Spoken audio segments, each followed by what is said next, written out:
In this third episode, I'm going to talk about arm trajectory or arm entry as your hand enters the water. And goes hand in hand with 1 and 2, head position, also hand position. So when we look at the two common problems with triathletes, these two are pretty resounding. Number one is as the arm comes over the top of the water, a lot of people are taught to make their stroke long, reach way out, and they extend over the top of the water. And so if this is the water level, all of a sudden the elbow hits before the wrist joint line. So it kind of looks like that.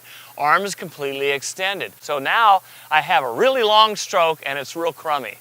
And I drop that elbow down like this. Another thing I use, I got an eyeball in my elbow.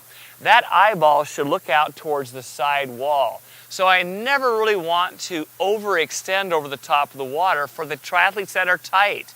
For the best swimmers, yes, you can go to 180 degrees.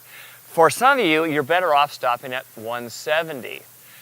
Overreaching, where the hand crosses over the midline. So we're trying to get this extension, but all of a sudden everything's pulling just as I described, and now the hand crosses over the midline, and I see a lot of times the thumb is lined up with the opposite ear, and that's a bad alignment because we get the same problems. We end up pressing straight down, puts a lot of stress on your deltoid and your bicep tendon, and so people say, gee, I've got shoulder problems, and it can be set up by either one of those two things. I'm going to add one more. The release on the recovery on this to set this up. You can have a high trajectory as you come up over the top of the water. And I'll cover this in a few more episodes. So as the arm comes over the top of the water, remember episode 2, fingers enter the water flat as they come into the water, I can be shy of that 180 degrees out here in front because now I'm setting myself up for a nice high elbow set, which really generates the power on the front end. Let's get in the water and I'll show you a few tips to master these skills.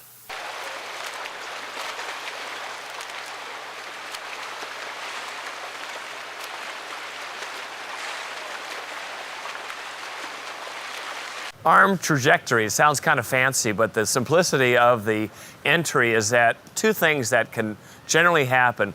We can get a crossover, we're overreaching, the hand comes over to the opposite side in line with your ear, or we can overextend too far over the top of the water trying to get distance per stroke, and they both can cause a whole issue of problems, the main one being your elbow dropping on that entry. So we want to try to find that sweet spot, and I found with a lot of the triathletes, and particularly men, we need to go a little bit wider on the entry. We don't have the mobility in our upper back and our shoulders, also our thoracic spine, so moving your hands out a little bit wider on the entry will allow you to get a nice high elbow set. So experiment with the width of the entry, straight ahead with your hands, and you'll have a perfect trajectory.